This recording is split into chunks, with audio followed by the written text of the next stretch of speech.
Assalamualaikum warahmatullahi wabarakatuh. Waalaikumsalam warahmatullahi wabarakatuh. Baiklah, adik-adik sekalian, hari ini di pertemuan ke-6 itu Ibu yang akan menjadi fasilitator bagi kalian dalam mata kuliah ini. Untuk hari ini yang presentasi adalah kelompok 5. Apakah kelompok 5 sudah siap untuk presentasi? Ya, Bu. Ya, silakan share screen, bisa kan?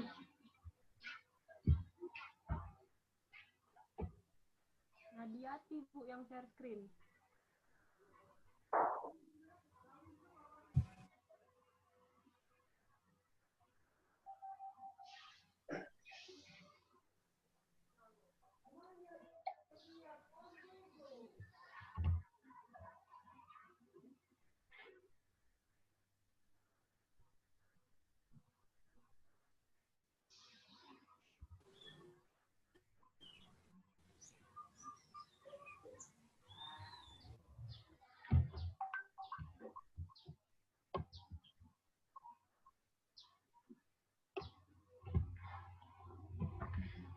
Nadiati bisa share screen-nya?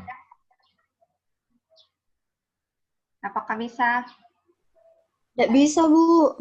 Tidak bisa ya?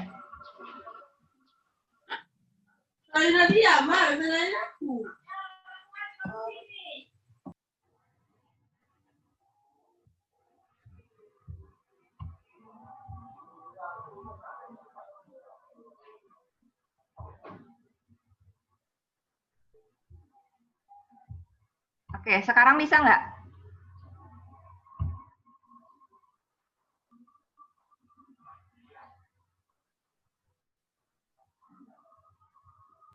Bisa, Bu, bentar. Oke.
Ya, silakan presentasi.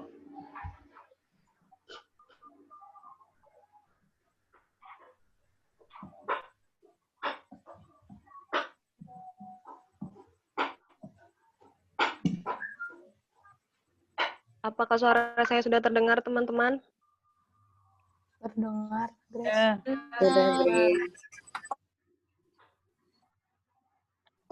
Baiklah, kami dari kelompok 5 akan memulai presentasi kami pada hari ini. Selamat pagi, salam sejahtera bagi kita semua.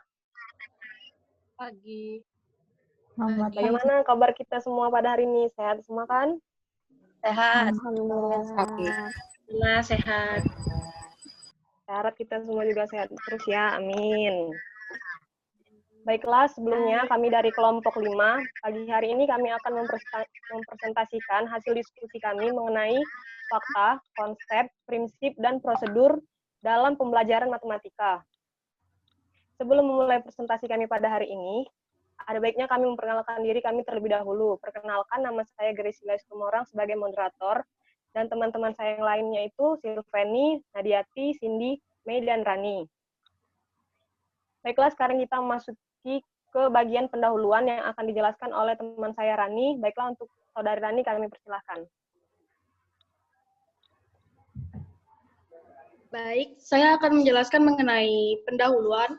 Yang pertama adalah latar belakang dari materi kami pada hari ini adalah menganut psikologi tingkah laku atau behaviorist seperti Thorndike, Skinner, atau Gaffney. Memandang belajar sebagai hasil dari pembentukan hubungan antara rangsangan dari luar serta tanggapan dari dalam diri si anak yang bisa diamati. Mereka juga berpendapat bahwa ganjaran ataupun penguatan merupakan kata kunci dalam proses belajar mengajar pada masa sekarang. Isu dan kecenderungan terbaru yang terkait dengan teori pembelajaran bertumpu pada psikologi kognitif ataupun konstruktivisme yang menyatakan bahwa pengetahuan dan pemahaman akan terbentuk atau terbangun di dalam pikiran siswa sendiri. Ketika para siswa berusaha membentuk model-model mental mereka sendiri berdasarkan pada struktur mental yang sudah ada di dalam pikirannya. Meskipun demikian, hal ini tidaklah berarti bahwa teori tentang 4 objek langsung matematika lalu menjadi tidak penting untuk diketahui para guru. Pendapat untuk mempelajari beberapa teori belajar serta memanfaatkan keunggulan setiap teori dan mengabaikan kelemahannya telah dikemukakan di dalam salah satu buku klasik di bidang pendidikan matematika. Selanjutnya yaitu rumusan masalah dari materi kami, yaitu yang pertama, apakah yang dimaksud dengan fakta, prinsip, konsep, dan prosedur dalam matematika? Yang kedua, bagaimana penerapan fakta, prinsip, konsep, dan prosedur dalam matematika? Dan yang ketiga adalah bagaimana contoh penerapan fakta, prinsip, konsep, dan prosedur dalam matematika. Selanjutnya, tujuan dari materi kami hari ini adalah yang pertama untuk mengetahui dan memahami pengertian dari fakta, prinsip, konsep, dan prosedur dari matematika. Yang kedua, untuk memahami penerapan fakta, prinsip, konsep, dan prosedur dalam materi matematika. Dan yang ketiga adalah untuk mengetahui dan memahami contoh dari penerapan fakta, prinsip, konsep, dan prosedur dalam matematika. Baik, saya kembalikan kepada moderator.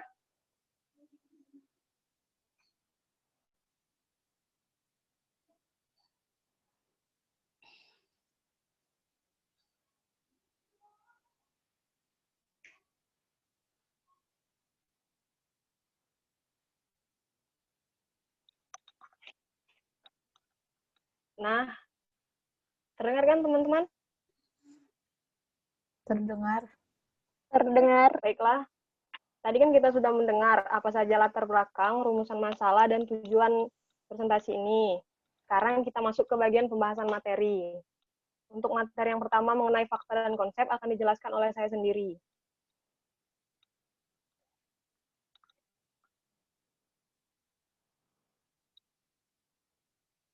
Yang pertama yaitu pengertian dari fakta. Fakta adalah sesuatu atau keadaan yang sudah terbukti dan telah menjadi suatu kenyataan. Dalam pembelajaran matematika, yang menjadi fakta adalah notasi, simbol, dan lambang matematika. Fakta adalah suatu kesepakatan yang sudah bernilai benar dan tidak perlu diperdebatkan. Contoh dari notasi ini adalah kita bisa lihat sendiri di sini. Baiklah, untuk yang selanjutnya yaitu konsep.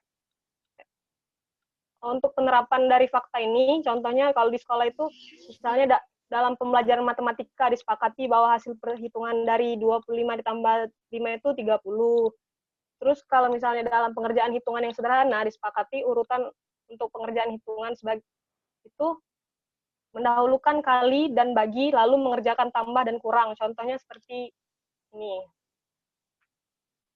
Selanjutnya, yaitu pengertian dari konsep. Konsep adalah sesuatu yang dibahas, yaitu berupa definisi dan rumus. Konsep merupakan suatu ide atau gagasan abstrak yang memungkinkan seseorang dapat mengklasifikasikan atau mengelompokkan objek-objek atau peristiwa-peristiwa tertentu, dan memungkinkan pula untuk menentukan apakah objek-objek dan peristiwa-peristiwa itu merupakan contoh atau bukan contoh dari gagasan tersebut. Untuk contohnya, kita bisa lihat pada slide ini. Selanjutnya,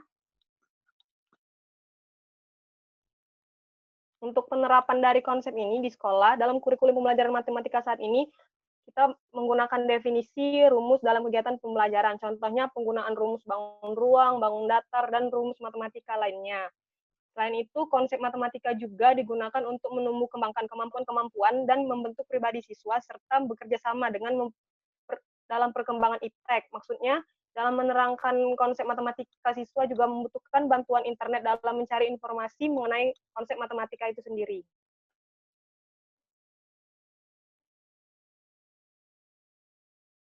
Baiklah, setelah tadi kita mengetahui apa itu fakta dan konsep dari pembelajaran matematika, sekarang kita masuk ke penjelasan dari prinsip dan prosedur yang akan dijelaskan oleh saudari Cindy. Baiklah, untuk saudari Cindy kami persilahkan. Baiklah, saya akan menjelaskan pengertian tentang prinsip dalam matematika. Prinsip dalam matematika dapat berupa teorema atau dalil. Teorema adalah suatu pernyataan matematika yang dirumuskan secara logika dan dibuktikan. Suatu teorema terdiri dari beberapa hipotesis dan kesimpulan yang dapat dibuktikan dengan memanfaatkan istilah dasar, istilah terdefinisi, aksioma, dan pernyataan benar lainnya. Contoh pernyataan prinsip dalam matematika. Pertama, jumlah ukuran sudut sebuah segitiga sama dengan 180 derajat. Yang kedua, jika A sama dengan B dan B sama dengan C, maka A sama dengan C. Yang ketiga, kuadrat sisi miring segitiga siku-siku sama dengan jumlah kuadrat sisi siku-sikunya. Penerapan prinsip dalam matematika. Contohnya, bayangkanlah sekarang jika seorang siswa diminta untuk menentukan luas sesungguhnya dari gambar segitiga ABC. Pada rumus luas segitiga, terdapat beberapa konsep yang digunakan, yaitu konsep luas, konsep panjang, alas segitiga, dan konsep tinggi segitiga. Dalam hal ini, kita dapat menentukan panjang AB, serta dapat menentukan garis tinggi CD ke sisi AB, serta dapat menentukan atau menghitung luasnya berdasarkan rumus L sama dengan setengah kali alas kali tinggi.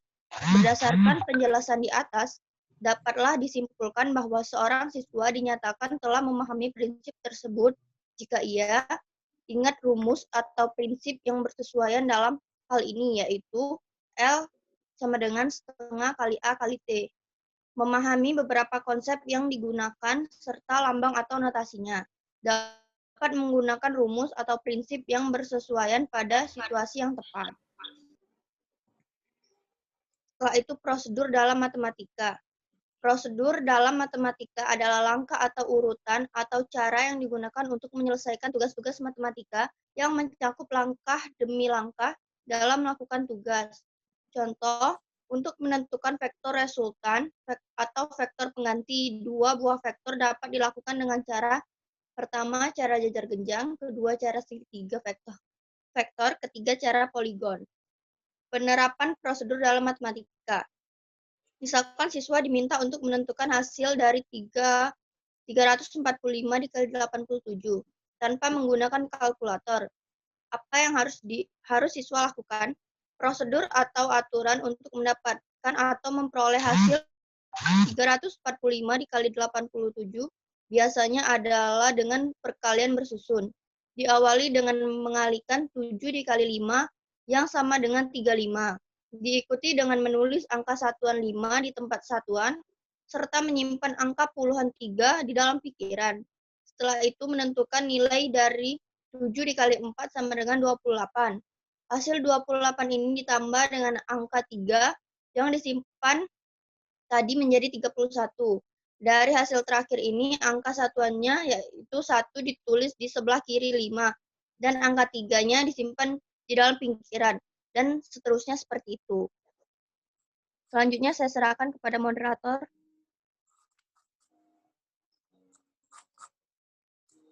Terima kasih kepada Saudari Cindy atas penjelasannya mengenai prinsip dan prosedur. Sekarang kita memasuki ke sesi ke bagian contoh soal.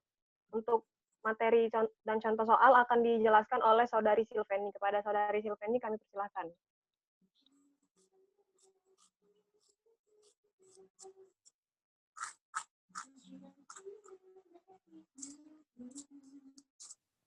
Maaf Grace, Nadiati dulu, baru Penny.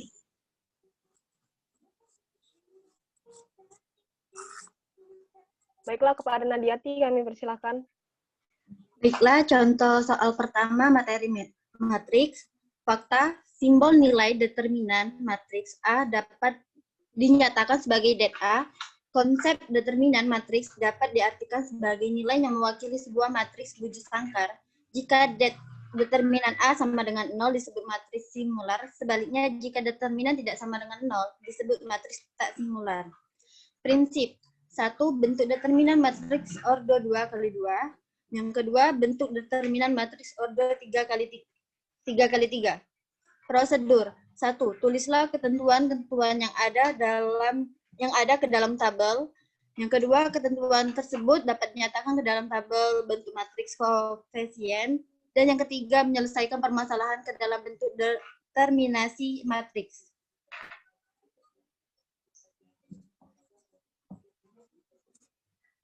Satu, tentukan nilai matriks A3 3, 2, 1, 5. Penyelesaiannya nilai mutlak A sama dengan A dikali D dikurang B dikali C. 3 dikali 5 dikurang 1 dikali 2 sama dengan 15 dikurang 2 sama dengan 13. Jadi nilai determinan matriks adalah 13. Selanjutnya contoh kedua akan dilanjutkan oleh Rani.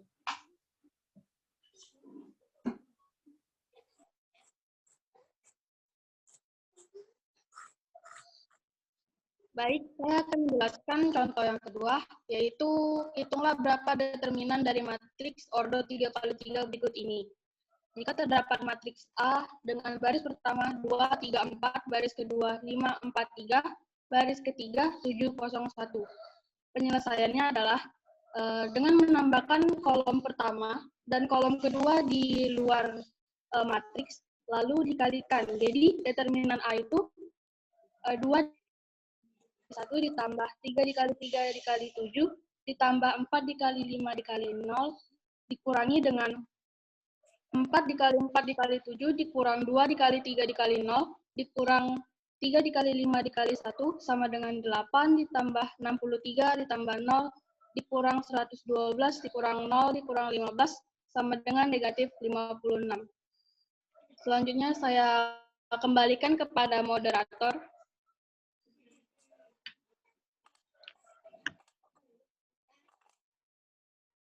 Untuk contoh soal selanjutnya akan dijelaskan oleh Saudari Silveni. Kepada Silveni kami persilahkan. Baiklah, terima kasih kepada moderator. Ini saya akan menjelaskan tentang materi Pitagoras. Yang kita ketahui faktanya adalah simbol variabel yang sering kita gunakan adalah A kuadrat, B kuadrat, dan C kuadrat. Adapun konsep dari materi Pitagoras adalah poligon dengan 3 ujung dan 3 simpul dan salah satu besar sudutnya bernilai 90 derajat dengan rumus yaitu A kuadrat ditambah B kuadrat sama dengan C kuadrat. Adapun prinsip dari materi Pitagoras yang berbunyi pada segitiga siku-siku kuadrat sisi miring sama dengan jumlah kuadrat sisi siku-siku lainnya. Jumlah sisi siku-sikunya. Yang selanjutnya adalah prosedur. Prosedur dari materi Pitagoras yang pertama mengidentifikasikan 3 bilangan yang merupakan triple Pitagoras. Kedua, menghitung panjang salah satu sisi segitiga siku-siku jika diketahui dua sisinya. Ketiga, menyelesaikan masalah yang berkaitan dengan teorema Pitagoras. Yang keempat, memecahkan masalah pada bangun datar yang berkaitan dengan teorema Pitagoras. Selanjutnya adalah contoh soalnya. Ada 3 bilangan triple Pitagoras yaitu 20, 15, dan X. Tentukanlah nilai X tersebut. Dapat kita selesaikan dengan menggunakan teorema Pitagoras, yaitu rumus Pitagoras adalah A kuadrat ditambah B kuadrat sama dengan C kuadrat. Di sini yang ditanya adalah X kuadrat. kita jumlahkan 20 kuadrat ditambah 15 kuadrat tersebut menjadi 400 ditambah 225. Jadi X kuadratnya sama dengan 625 dan X-nya sama dengan 25. Jadi nilai X yang memenuhi bilangan triple Pythagoras tersebut adalah 25. Soal yang kedua akan dijelaskan oleh Mai.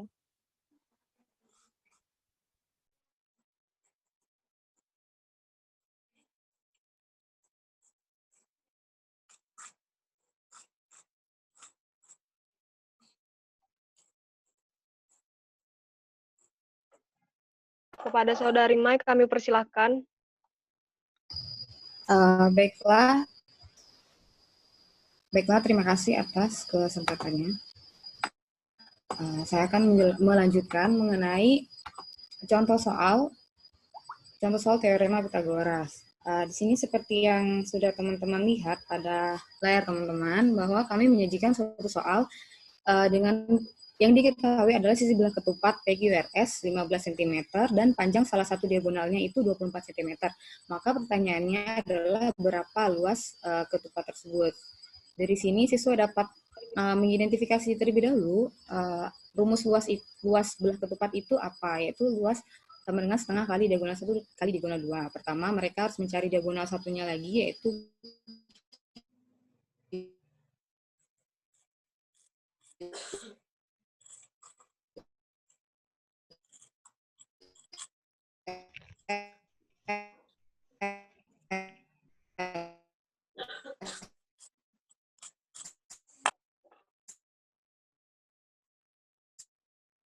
QS dapat didapatkan dari menggunakan teorema Pythagoras PQX, dengan X adalah potongan antara PR dan QS. Kemudian didapatlah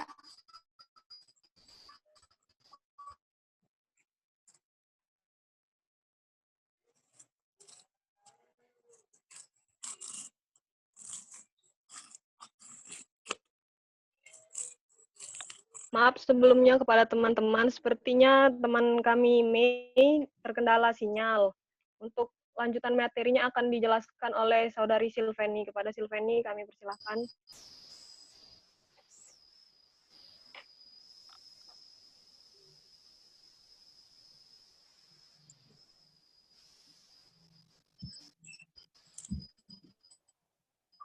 PX itu adalah PR dan QS. Lem belah ketupat itu potongnya ada di X.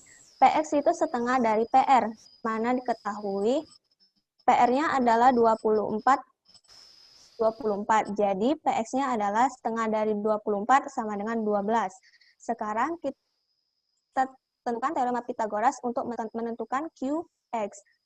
Dengan menggunakan rumus PQ kuadrat dikurang PX kuadrat sama PQ kita ketahui adalah 15 pangkat 2, dikurang PX-nya adalah 12 pangkat 2. 225 dikurang 144 adalah 81.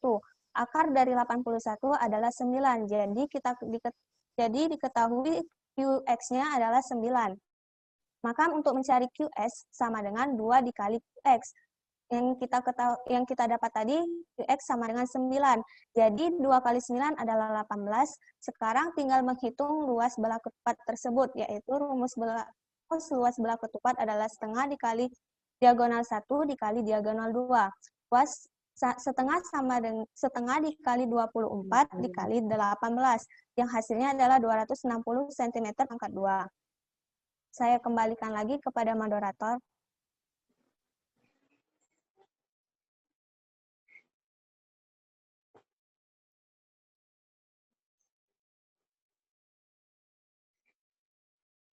Saudari Mai. Kepada Saudari Mai kami persilahkan. Baiklah, terima kasih atas kesempatannya. Saya akan menyampaikan bagaimana sebetulnya kesimpulan yang kelompok kami ambil mengenai makalah kami ini. Yang pertama, kami menyimpulkan bahwa ketika kita, atau lebih tepatnya siswa, mempelajari objek langsung matematika berupa fakta, konsep, prinsip, dan prosedur matematika, secara tidak langsung mereka akan mempelajari tentang pembuktian suatu konsep dan prinsip tersebut. Untuk itu diperlukan metode pembuktian teorema agar memudahkan siswa dalam membuktikan suatu teorema dan meningkatkan keterampilan mereka dalam membuktikan suatu teorema. Kemudian juga kami menyimpulkan bahwa secara tidak langsung ketika siswa mempelajari objek langsung matematika ini, siswa akan lebih terampil atau terbiasa dalam memecahkan suatu masalah. Misalnya dalam memecahkan soal-soal yang diberikan guru di kelas, ataupun PR-PR yang diberikan oleh guru. Kemudian setelah mempelajari suatu konsep dan prinsip, siswa dapat mentransfer atau menyalurkan kembali ilmu yang telah mereka pelajari di sekolah kepada teman-temannya yang kurang mengerti mungkin, atau orang lain yang ada di sekitarnya. Kemudian selain itu, siswa secara langsung dapat mengembangkan kemampuan intelektualnya. Ya? Bisa pelan sedikit nggak? Nanti takut teman-temannya nggak paham. Ngebut banget, Ibu pun nyimaknya Iya, Bu. agak gimana gitu. Maaf, Bu. Ya. Baiklah, saya akan lebih pelan, mohon maaf sebelumnya. Ketika kami menyimpulkan bahwa ketika siswa lebih tepatnya mempelajari objek langsung matematika berupa fakta, konsep, prinsip, dan prosedur, mereka akan secara tidak langsung dapat mempelajari atau dapat mengerti tentang bagaimana membuktikan suatu teorema dan suatu konsep, prinsip, dan teorema itu. Untuk itu diperlukan metode pembuktian teorema agar memudahkan siswa dalam membuktikan suatu teorema dan meningkatkan kemampuan mereka untuk membuktikan suatu kebenaran dari suatu teorema. Kemudian kami menyimpulkan juga bahwa secara tidak langsung siswa akan lebih terampil atau lebih terbiasa dalam memecahkan suatu masalah matematika saat baik itu diberikan di kelas berupa soal-soal latihan ataupun tugas atau PR yang diberikan oleh guru di sekolah. Kemudian setelah mempelajari suatu konsep dan prinsip, maka siswa akan dapat mentransfer atau bisa dikatakan menyalurkan kembali ilmunya berupa konsep dan prinsip yang telah ia pelajari di sekolah kepada teman-temannya yang mungkin bisa dikatakan kurang mengerti atau kepada orang lain yang ada di sekitarnya. Selanjutnya kami menyimpulkan bahwa secara langsung siswa juga dapat mengembangkan kemampuan intelektualnya karena dengan seringnya siswa melakukan latihan-latihan maka ada kemungkinan kemampuan intelektualnya akan menjadi lebih terasa dan lebih meningkat tentunya. Kemudian kami juga menyebutkan bahwa dalam mempelajari objek langsung matematika, siswa diharapkan dapat mengasah pola pikirnya secara individu. Dalam artian mereka mengasah pola pikirnya agar lebih kritis dalam menyimpulkan sesuatu. Dengan begitu, siswa dapat membedakan suatu konsep yang ia pelajari di sekolah. Selanjutnya, setelah siswa memahami objek langsung matematika, maka siswa dapat bekerja secara berkelompok dengan lebih baik untuk menyelesaikan suatu permasalahan maupun penerapan dari objek langsung matematika itu sendiri yang telah ia pelajari. Yang terakhir, ketika siswa sudah memahami dan mempelajari objek langsung matematika, maka siswa akan diharapkan mempunyai sikap-sikap yang positif. Dalam sikap-sikap yang positif antara lain adalah siswa mampu memecahkan masalah dengan lebih baik, menyelidiki sesuatu hal, kreatif, bersikap kritis, teliti, dan mengembangkan sikap positif lainnya yang tentunya berguna bagi masa depannya dan masa depan nusa dan bangsa juga. Terima kasih, sekian penjelasan dari saya kembalikan kepada moderator. Jadi begitu tadi ya kesimpulan dari presentasi kami pada hari ini. Jadi sekarang kita memasuki sesi tanya jawab. Kami membuka kesempatan kepada teman-teman yang ingin memberikan pertanyaan atau memberikan tanggapan. Untuk teman-teman yang ingin bertanya atau memberikan tanggapan, kami persilahkan.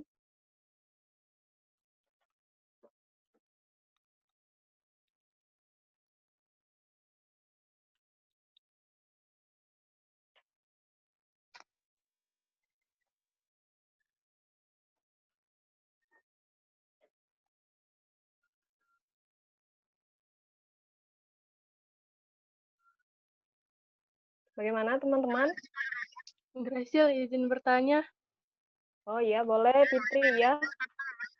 Kan ini kita tadi kan membahas fakta. Nah, fakta itu kan ada notasi, simbol, dan lambang.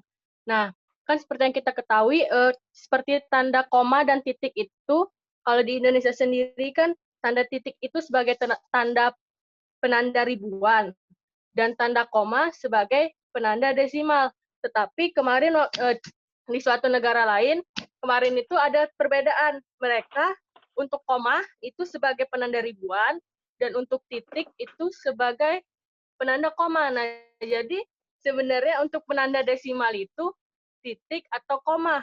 Nah, terus kan di kalkulator juga, kalkulator sama seperti yang di negara luar, koma itu sebagai penanda ribuan. Tapi kita di Indonesia, koma itu kan sebagai penanda desimal. Nah, itu kenapa bisa berbeda? Karena sedangkan seperti tadi kan fakta itu biasanya sama, karena kayak teorema-teorema itu kan sama. Nah, kenapa di penanda koma dan penanda koma atau titik itu bisa berbeda di suatu negara satu dengan di negara dua? Lalu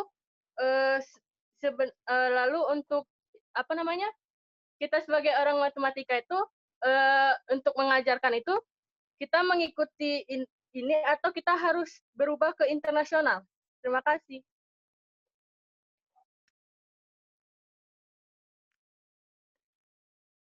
Terima kasih kepada Saudari Fitri atas pertanyaannya. Kami tampung dulu. Untuk teman-teman yang lain, apakah ada yang ingin ditanyakan lagi? Saya ingin bertanya juga. Ya, Dita. Oke, terima kasih atas kesempatannya. Tadi saya sempat membaca makalah yang sudah dikirimkan di e-learning. Saya bingung bagaimana hubungan konsep matematika dengan perkembangan ilmu pengetahuan yang ada. Itu saja, bisa dijelaskan. Terima kasih. Baiklah, terima kasih kepada Dita atas pertanyaannya. Kepada teman-teman yang lain, apakah ada yang ingin ditanya lagi? Oh, langsung dijawab ya, Bu? Ya, karena waktunya di sini tinggal berapa menit lagi.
Ibu boleh memberi saran?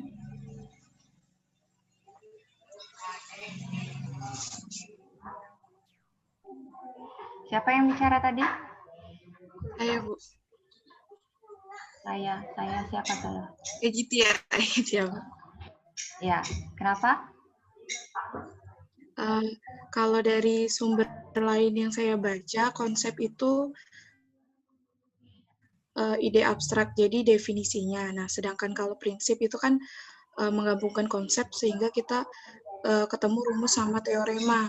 Nah, sedangkan di makalah dari kelompok penyaji, konsep itu mereka memaparkan tentang tabel rumus luas dan keliling bangun datar. Kalau saran saya sebaiknya di bagian konsep untuk tabel rumus ini diberikan seperti misalnya sifat-sifat dari bangun datar itu sendiri, sehingga kita dapat konsepnya itu dari sifat tersebut dan definisi dari bangun datar, lalu kita bisa mengambil rumusnya atau menghasilkan suatu prinsip gitu. Siapa tadi yang bicara tadi ya? Egitia, Bu. Egitia.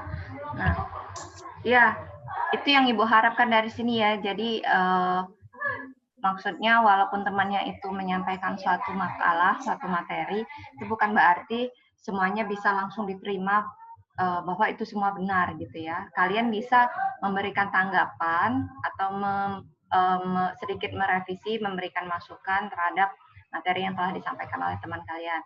Benar bahwa yang tadi, ini Nadiati ya, Nadiati bisa dimundurin sedikit slide-nya ke konsep. Di konsep tadi, itu seingat Ibu tadi benar pengertian konsepnya, tapi yang membuat dia sedikit keliru adalah adanya tabel rumus-rumus dari bangun datar. Nah, sebenarnya rumus-rumus bangun datar itu sudah termasuk ke dalam prinsip, bukan lagi konsep. Karena konsep itu adalah merupakan suatu definisi. Mundur lagi, Nadiati.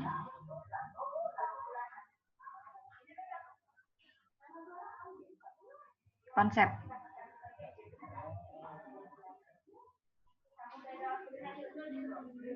Nah, ini kan konsep. Jadi yang bagian ini, bagian tabel bangun, nama bangun dan keliling luas rumus-rumus ini sudah termasuk ke dalam prinsip, bukan lagi ke dalam konsep. Konsep itu definisi. Jadi benar kata Egitia bahwa misalnya definisi dari persegi ini ya, persegi, mungkin dituliskan sifat-sifat dari persegi ini sehingga, nah habis.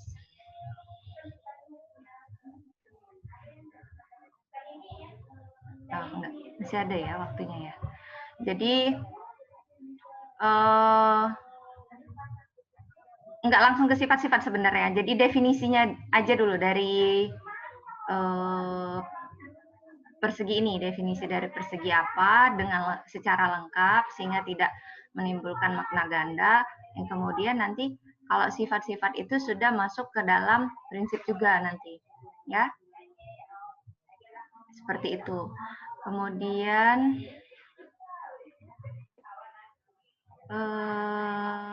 di mana tadi ya? Ada Ibu lupa juga tadi ada sedikit kekeliruan. Kalau nggak salah di pengertian apa tadi ya? Maju lagi. Nah, bukan maju.